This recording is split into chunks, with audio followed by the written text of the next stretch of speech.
Vani Sharma, your educator. I warmly welcome you all on our YouTube platform where we in today's video are going to discuss the questions of UGC NET English Literature जो आपके 14 दिसंबर 2023 की shift में पूछे गए थे. Now there were certain reasons that we know कि कई जगह पे पेपर जो दिसंबर में थे वो लेट हुए थे.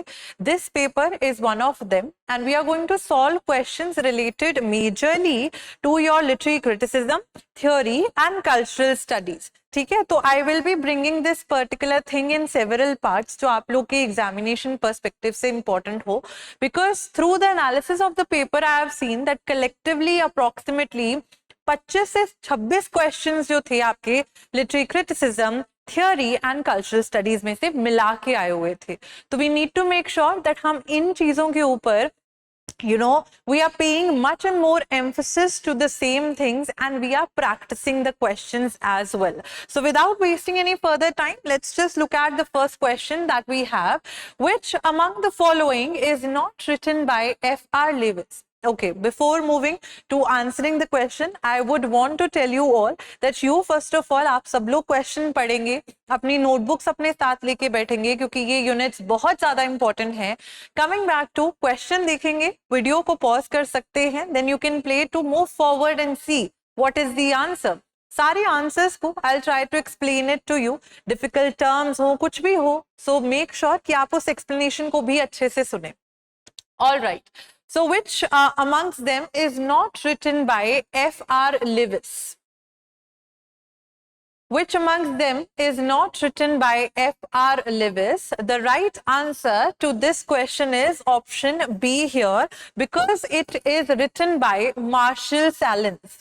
मार्शल सैलेंस ने एक बुक लिखी थी, कल्चर एंड प्रैक्टिकल रीजन. अच्छा, लिटरेरी थियोरी हो गई, बाकी क्वेश्चंस हो गए, specially literary theory, cultural studies, criticism जैसी जो यूनिट्स आ जाती हैं, इनमें you need to make sure that you are not just paying heed to one option but other options which are not the ones. ठीक है, so of course we see that education and the university, English literature in our time and the university revaluation, ये works जो F.R. Lewis के लिखे हो, इनको एक बार नजर मार के देखना है. ये नहीं देखना कि क्वेश्चन का आंसर मिल गया तो we will not look at the other options, right?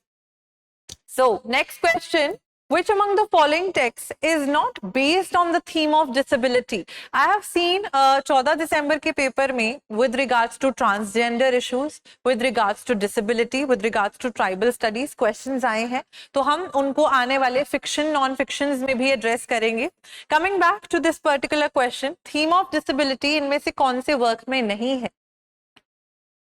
The right answer to this question is option C, GB Shaw's work Mrs. Warren's Profession. In 3 works को, जो बाकी वर्क्स हैं आपके Madeline Ryan's A Room Called Earth, Gabriel Zevin's Tomorrow and Tomorrow and Tomorrow, Julia Hebelin's We Are All the Same in the Dark, इन सभी works की minor तरीके से summaries आप लोग पढ़ लेंगे. ठीक है, just the overview, not go in greater detail.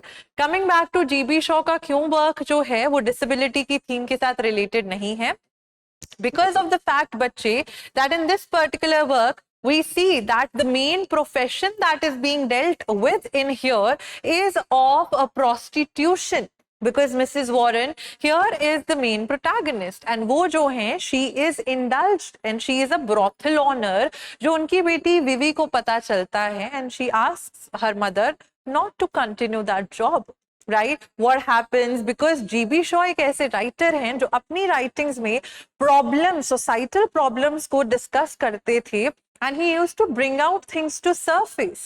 Problem plays बोला जाता था and वो चीज ये किनसे इंस्पायर्ड थे? He was inspired by a writer named Henrik Ibsen. Henrik Ibsen का अगर आप लोग ने नाम सुना होगा, हेनरिक इब्सन से हमारे GB शो बहुत ज्यादा इंस्पायर्ड थे क्योंकि प्रॉब्लम प्लेस का सारा जो the concept was brought forth by Henrik Ibsen. और हेनरिक इब्सन का बहुत ही फेमस प्ले है doll's house. So we see कैसे उसमें बोलते हैं, कैसे उसमें पेट्रियार्की को शो किया जाता है कि पहले एक लड़की जो है पापा की डॉल की तरह, पापा का खिलौना बन के, she is the one who is to obey her own father, and later on she also has to obey her husband as well. So all these things which are somewhere or the other hidden beneath the patriarchal structure, how these writers are trying to bring them up, right? So we see कि 3 option हमारा वो disability की theme के साथ तो बिल्कुल related नहीं है. Next question. Which statement amongst the following is not true about Ferdinand de Saussure's course in general linguistics? What do you think is the right answer here? So you can pause your videos and move forward when I try to explain. The right answer to this particular question is बच्चे option C. क्योंकि Lang की अगर बात करें, बाकी option सही है, सही ऑप्शंस को पढ़ेंगे. पब्लिश पोस्ट्यूमसली, जब उनकी डेथ हो गई थी, उनकी डेथ के बाद ये पब्लिश हुआ था 1915 में. Discusses the concept of langue parole, क्योंकि ससौर जो है, he is one such person associated with this particular theory of language. He is associated with structuralism, right? Saussure advocated a synchronic examination of language. अच्छा, Lang payroll पे आते हैं. Lang payroll को सौस्योर कैसे describe करते हैं? जैसे अब मैं आपको एक एग्जांपल देती हूँ, एक चेस की एग्जांपल ले लेते हैं. चेस बोर्ड जो है, अगर एक चेस बोर्ड की बात करें, चेस बोर्ड जो है वो for the entire human race it's going to be the same for all. But the chess moves that we are going to make, they are going to be individual for each and every human being. तो अगर हम Lang और payroll को देखें, तो Lang में अगर हम देखें, ये हमारा लैंग कहलाया. This would be known as our lang, because lang is the system of language, system or structure of language. जो बेसिक रूल्स होते हैं, लेकिन उन रूल्स के हिसाब से हम लैंग्वेज को किसी कॉन्टेक्स्ट में कैसे यूज करते हैं, वो पेरोल हो जाता है. Parole is the individual usages of language. ये इंडिविजुअल यूजेज ऑफ लैंग्वेज हो जाती है. जैसे हम चेस में अपनी मर्जी से मूव्स चलाते हैं, जो 2 लोग बैठते हैं खेलने के लिए, right? So this is a langue and parole for us. Then we have neocolonialism is the worst form of imperialism for those who practice it.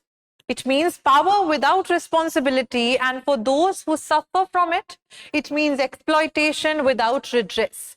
Identify the author of the following lines.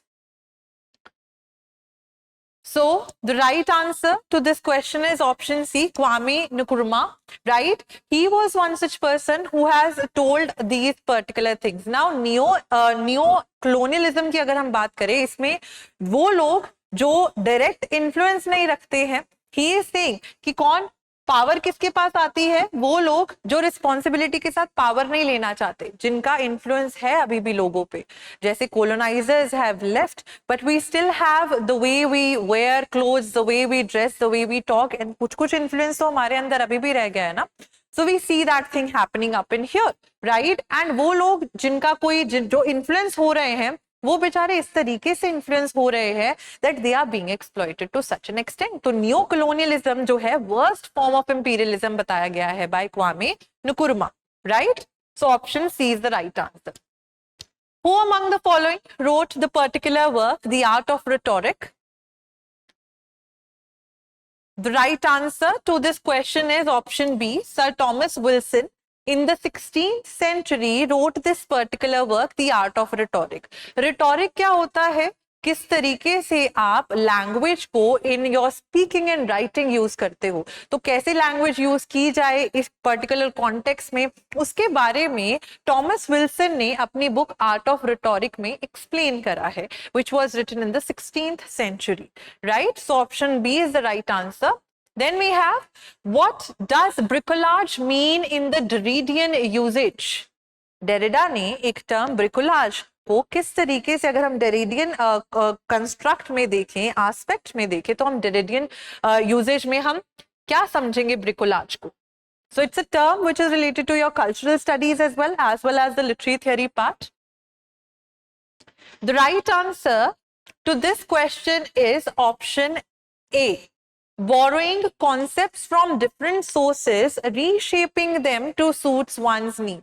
तो मान लेते हैं आपको teacher ने project दिया है कि अपने आप लोग को एक घर का एक आपको बना के लेके आना, एक नक्शा बना के लेके आना, या let's just say you have to make a particular home kind of structure, a house sort of structure. Now because of the fact that the shops are closed and everything is not available, what you do that आपके घर में कोई भी cardboard आपको मिल रहा है, कोई कुछ भी मिल रहा है, you are trying to create with whatever you have. That is the concept of bricolage. ये हमें बताता है कि मीनिंग मेकिंग जो है वो कांस्टेंट रीवर्किंग से होती है. मीनिंग हमेशा फिक्स नहीं होता, इंटरप्रिटेशन हमेशा फिक्स नहीं होती है. दैट इज क्योंकि डेरिडा इसको डीकंस्ट्रक्शन में यूज करते हैं इस पर्टिकुलर टर्म को. और डीकंस्ट्रक्शन में क्योंकि इट्स अ स्कूल जो पोस्ट स्ट्रक्चरलिज्म के अंडर आता है, तो पोस्ट स्ट्रक्चरलिस्ट क्या कहते हैं कि मीनिंग तो एक है ही नहीं, मीनिंग तो बहुत है हमारे पास, एक ही शब्द के बहुत मीनिंग्स हो सकते हैं. The way I am trying to interpret a particular situation is only on me. The way I am going to create that house of, with whatever material is available to me, that's completely my interpretation. And that would not be considered wrong by the teacher as well. That is bricolage. जब आप बहुत सी इन अलग अलग चीजों से मिला के एक पर्टिकुलर यूनिक चीज क्रिएट करें, राइट, अपनी नीड्स को बनाने के लिए. That's option A for us. Next question, Paul G Crutzen describes Anthropocene age. What is the right answer here? The right answer to this question is option C. Decisive human impact upon Earth's environment and biosphere. How do we as human beings impact the Earth's environment and biosphere decisively? That is Anthropocene. Anthro, human beings, right? So option C is the right answer here. Next question. Who has defined defamiliarization as an aesthetic technique implying the renewal of perception? Who is one such person who has described, ये term बहुत दफा आई है, defamiliarization. Who do you think has talked about this term? The right answer to this question is option A, Victor Shklovsky. Victor Shklovsky ये term use करते हैं defamiliarization को. क्यों? क्योंकि वो कहते हैं कि defamiliarize करके आप एक renewal of perception ले सकते हो. एक example देखते हैं इसमें. आप हर रोज अपने घर के एक कमरे में रहते हो. Now you are the one who is going each and every day back home, अपना बैग फेंक रहे हो जहाँ पे फेंकना है. There's a chair full of clothes and everything. Now one day somebody shows you a picture of your room and that too in an upside down manner. आप उसको किस तरीके से देख रहे हो, आप वो चीजें नोटिस कर रहे हो जो आप रोजमर्रा तरीके से नहीं यूज कर रहे. तो that is a renewal of perception ना. आप अपना पर्सपेक्टिव चेंज कर रहे हो बिकॉज चीजें आपको एक अलग तरीके से दिख रही हैं. That is the concept of defamiliarization given by Victor Shklovsky, right? So option A is the right answer here. Next we have, what is the thrust of Jean-Paul Sartre's impassioned response to Camus's work, The Rebel? Now, दोनों जनों के बारे में we will discuss a little bit. The right answer to this question is option B.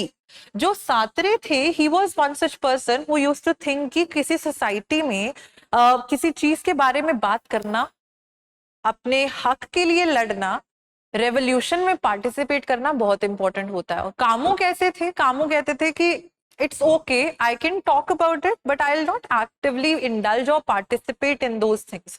सो सात्रे ने बोला था, सात्रे ने Camus के साथ बहुत अच्छे फ्रेंड्स थे, लेकिन later on they drifted apart from one another.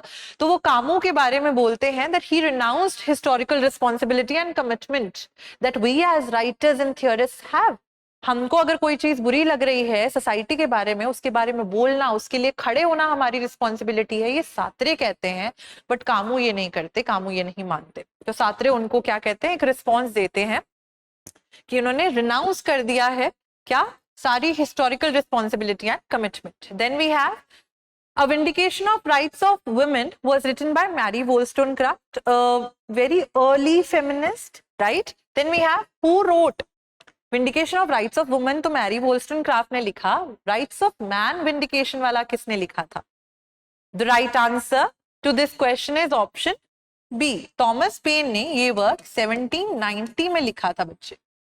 ठीक है, 1790 में थॉमस पेन ने The Vindication of the Rights of Man लिखा था. ठीक है, so option B is the right answer here.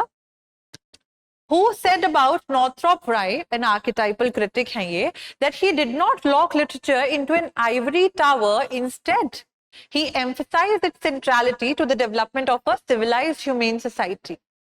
So keep on pausing, keep on playing the video. The right answer to this question is option B. Margaret Atwood ने Northrop fry के लिए ये statement बोली थी. उनका मानना था कि नॉर्थरॉप फ्राई सिर्फ और सिर्फ ये नहीं सोचते कि मुझे आइवरी टावर यानी कि मुझे सिर्फ और सिर्फ अमीरों के लिए ही लिटरेचर होना चाहिए, एलिटिस्ट ग्रुप ऑफ सोसाइटी के लिए ही होना चाहिए, but it should also be for people who are common, because literature is something which is more एक सोसाइटी को सिविलाइज्ड एंड ह्यूमेन बनाता है. तो सिर्फ अपर क्लास ऑफ ग्रुप्स के लिए नहीं. तो मार्गरेट एटवुड ने कहा था कि उन्होंने एक आइवरी टावर, एक लीड टावर में छुपाया नहीं है लिटरेचर को, बट रादर ओपनली अवेल करवाया है. Right? So option B is the right answer. Then we have according to Lev Manovich, cultural analytics refer to. तो कल्चरल स्टडीज से related question. The term cultural analytics refer to. The right answer to this question is option B, the use of computational methods to examine contemporary digital media. आप कैसे digital media को analyse करते हो computer और computational techniques के through, that is what we understand as the cultural analytics. So option B is the right answer. Then we have, in Michel Foucault's word, panopticon refers to.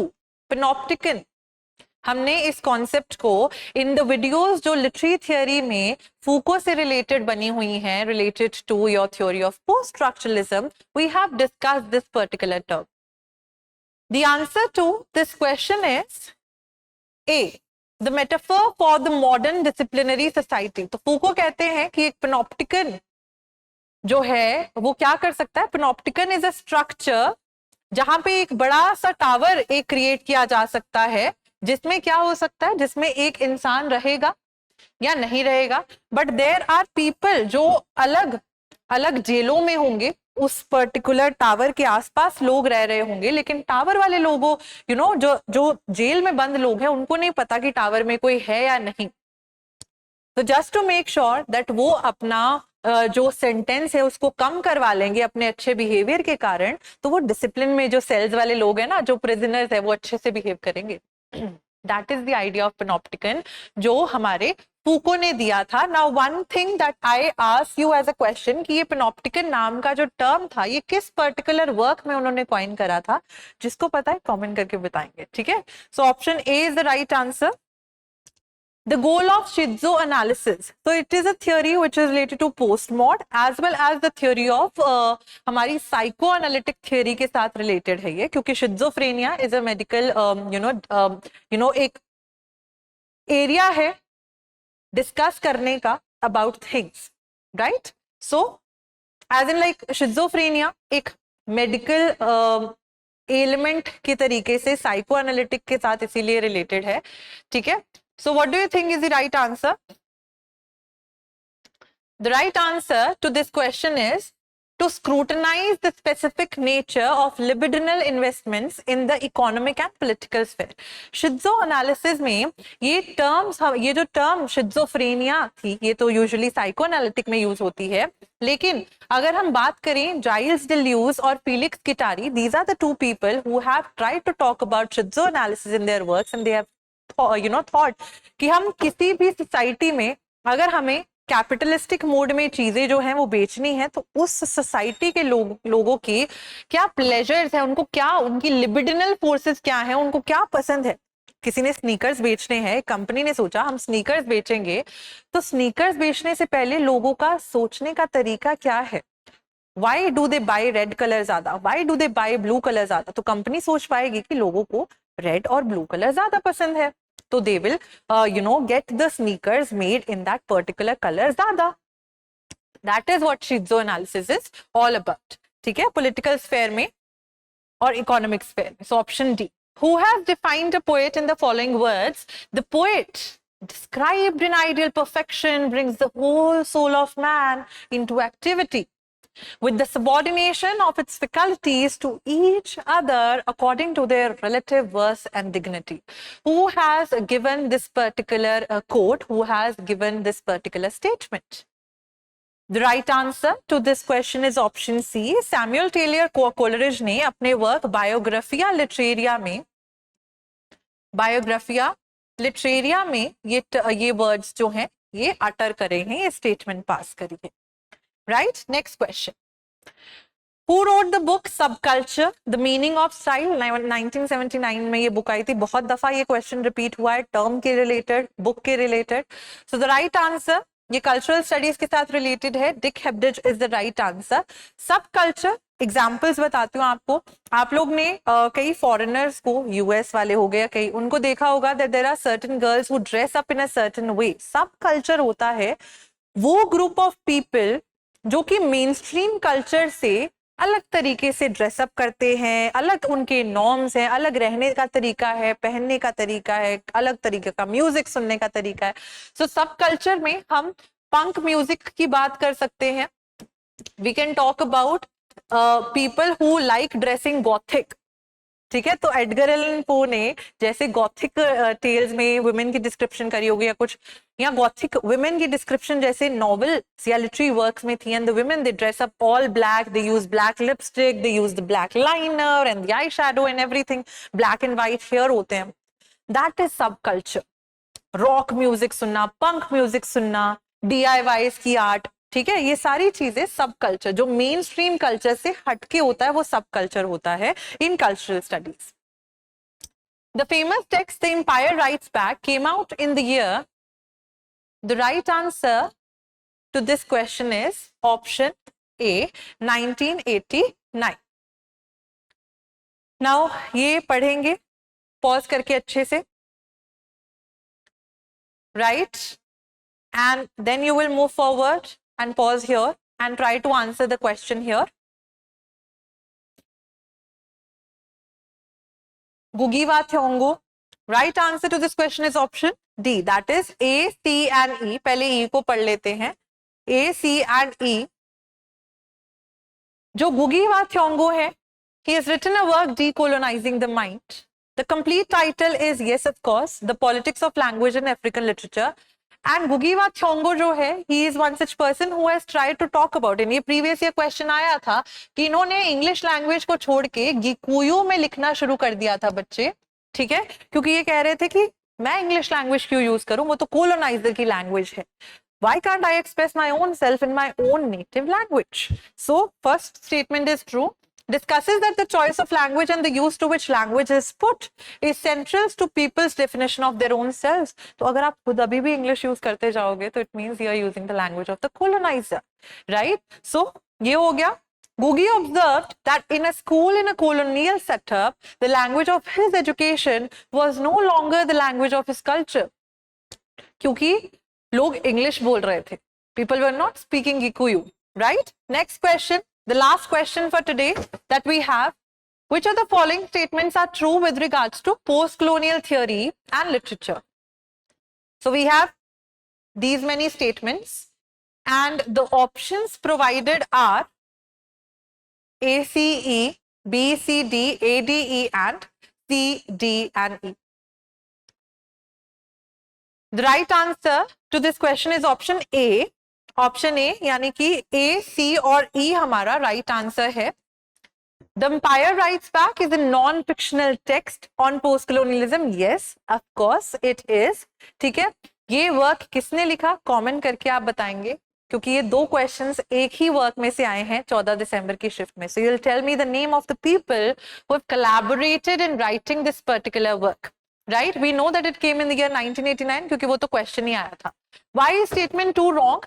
Because Black Skin White Mask is not a fictional text. It's also a non-fictional text narrating multidisciplinary analysis of the effects of colonialism on the protagonist. So it's not a fictional text. It's a non-fictional text written by Frantz Fanon.